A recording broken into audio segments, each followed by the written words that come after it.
నాయకులందరూ కూడా కలిసి ఆర్ఎన్బికి చెప్పడంతో పాత కాంట్రాక్టరే పిలిపించి మళ్ళీ అయిపోయిన కాంట్రాక్టర్ని పిలిపించి మళ్ళీ ఇమీడియట్లీ కొత్త కాంట్రాక్ట్ దానికి టైం పడుతుందని తెలిసి కూడా దానికి కాకుండా పాత కాంట్రాక్ట్ని ఇమీడియట్లీ ఫస్ట్ నువ్వు ఇది ఊర్లోకి వెళ్ళకుండా ఫిల్ చేయమని మన అధినేత పవన్ కళ్యాణ్ గారు చెప్పడం, అలాగే ఊర్లోకి వచ్చే నీటిని మీరు బిఫోర్ అండ్ ఆఫ్టర్ చూస్తే తెలుస్తుంది. సాయంత్రానికి వచ్చే నీరుని రాత్రికే ఫిల్ చేసి ఒక చుక్క నీరు కూడా లోపలికి రాకుండా ఆపడం జరిగింది. ఎవాక్యుయేషన్ టీం అంతా కూడా చాలా సూపర్గా పనిచేసింది.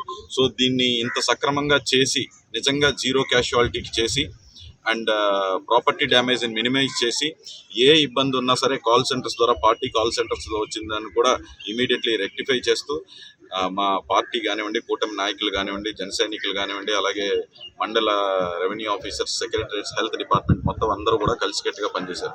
ఇందులో పోలీస్తో సహా పోలీస్ నిజంగా చాలా వాళ్ళ రాత్రి పగలు పడుకోకుండా పనిచేశారు.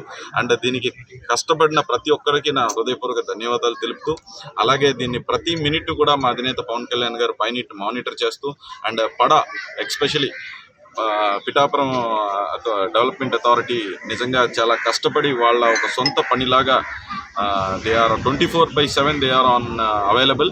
అండ్ ఎవరైనా సరే ఎవాక్యుయేషన్ చేయడానికైనా సరే వాళ్ళని ఇంటి దగ్గర దాకా తీసుకెళ్ళడం, ట్రాన్స్పోర్ట్ని కూడా ఫెసిలిటీస్ తీసుకురావడం అండ్ పడిపోయిన పోల్స్ని రెక్టిఫై చేయడం, మీల్స్ని టైంకి డెలివరీ చేయడం అండ్ రెవెన్యూ అండ్ మండల ఆఫీసర్స్ కానివ్వండి, పడా కానివ్వండి, అందరికీ కూడా హృదయపూర్వక ధన్యవాదాలు తెలుపుతున్నాం. చైత్రలక్ష్మి గారికి కానివ్వండి, వసంతమాధవి గారికి కానివ్వండి, ఎంఆర్ఓ, ఎంపీడీఓస్ అందరూ కూడా, విలేజ్ సెక్రటరీస్ అందరూ కూడా, పోలీస్ ప్రతినిధులతో కూడా అందరికీ కూడా కృతజ్ఞతలు తెలుపుతూ ఎప్పుడులాగే మా అధినేత పవన్ కళ్యాణ్ గారి పిలుపు మేరకు ముందుకొచ్చి ఏది ఆశించకుండా పనిచేసిన ప్రతి జన సైనికులకి నేను చేతులెత్తి నమస్కరిస్తున్నాను.